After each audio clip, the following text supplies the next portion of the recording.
घर लोगों को जोड़ता है, उन्हें अपनापन देता है। घर लोगों के जीवन में सुख दुख का साक्षीदार होता है। पर अगर मैं आपसे कहूँ कि वही घर आपके लिए सजाए मौत लेके आ जाए तो क्या होगा। नमस्कार दोस्तों, मैं हूँ अक्षय और आज आप सुनने वाले हैं एक ऐसी कहानी जिसे सुन के आपके रोंगटे खड़े हो जाएंगे। तो चलिए कहानी को शुरुआत करते हैं।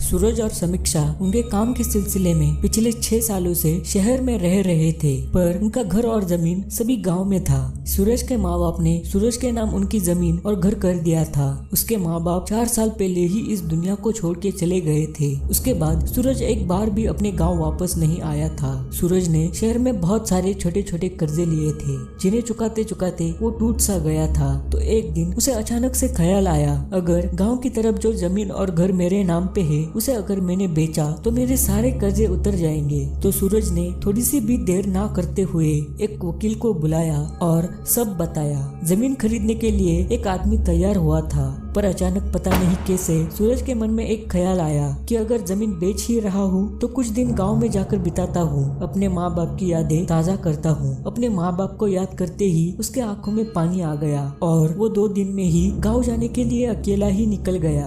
अपने गाँव में वापस आते ही उसे एक बात उसके कानों पे पड़ी कि गांव में जो बंद पड़ा हुआ घर है, उस घर में अगर रात में कोई गया तो उसे सजाए मौत मिल जाती है। और वो घर किसी और का नहीं बल्कि सूरज का ही था। उसने कुछ गांव वालों से पूछा कि क्या बात है और ये सजाए मौत का क्या चक्कर है भाई। तो एक आदमी आगे आकर बोला कि तुम्हारे माँ बाप के चले जाने के बाद तुम शहर चले गए, पर उसके बाद 5 सालों में बहुत सारी अजीब घटनाएं हुई। उस घर के पास इन 5 सालों में 6 लाशें मिली। वो 6 के 6 लोग उस घर के अंदर रात में जाने की कोशिश कर रहे थे। वो सब घटनाएं जब हो रही थी तब गांव में एक तांत्रिक आया था और उसने कहा कि अगर रात में कोई भी इस घर के अंदर जाएगा तो उसे बुरी शक्तियाँ सजाए मौत दे देंगी। उस तांत्रिक की बात सुनने के बाद हम डर गए। हम में से कोई भी उस घर के पास नहीं गया, पर 2 लोग तांत्रिक ने कहने के बाद भी रात में वहाँ पर गए और उनको भी सजाए मौत मिल गई।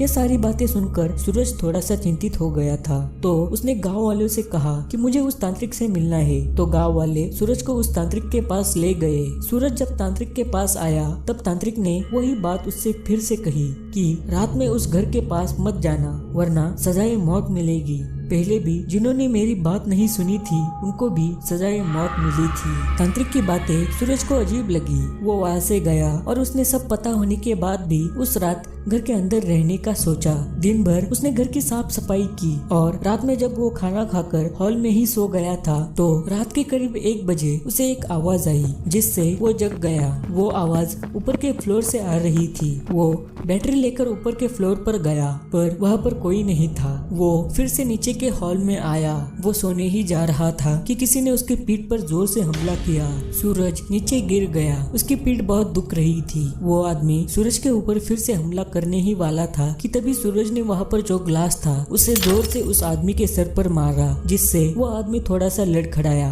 ग्लास उसके आंखों के ऊपर लगा था, इसलिए उसे बहुत तकलीफ हो रही थी। तो वो जो सूरज को मारने आया था वो वहाँ से भाग निकला। ये बात सुबह होते ही सूरज ने गांव वालों को बताई। सूरज और गांव वाले तुरंत ही तांत्रिक के पास चले गए। तांत्रिक वहीं पर था और उस पेड़ के नीचे आराम कर रहा था। गांव वालों को देखकर उसने उनसे क्या हुआ ये पूछा। सूरज ने जो हुआ था वो सब बताया। उस पर तांत्रिक बोला, मैंने पहले ही कहा था वहाँ पर रात में मत जाओ वरना सजाए मौत मिलेगी। ये बातें सूरज को वो घर छोड़ने पर मजबूर कर रही थी। पर तभी सूरज को कुछ ऐसा याद आया कि वो निडर होके रात में फिर से वहाँ पर रहने गया। उस रात फिर से 1 बजे उसे छत पर से कोई आवाज आई, पर वो अब ऊपर नहीं गया। और फिर एक बार उसे उस घर में किसी के होने की आहट महसूस हुई, पर इस बार सूरज पूरी तैयारी के साथ वहाँ पर रुका था। तभी आगे से दौड़कर सूरज पर कोई हमला करने ही वाला था। तभी सूरज ने पास ही में रखा डंडा उठाया और जोर से उसे मारा और मारता ही गया। वो आदमी दर्द से तड़प रहा था। तभी सूरज ने उसे डोरियों से बांध कर रखा और जब उसने फोन की लाइट उसके चेहरे पर मारी और वो मास्क हटाया तो उसे बहुत बड़ा शौक लगा।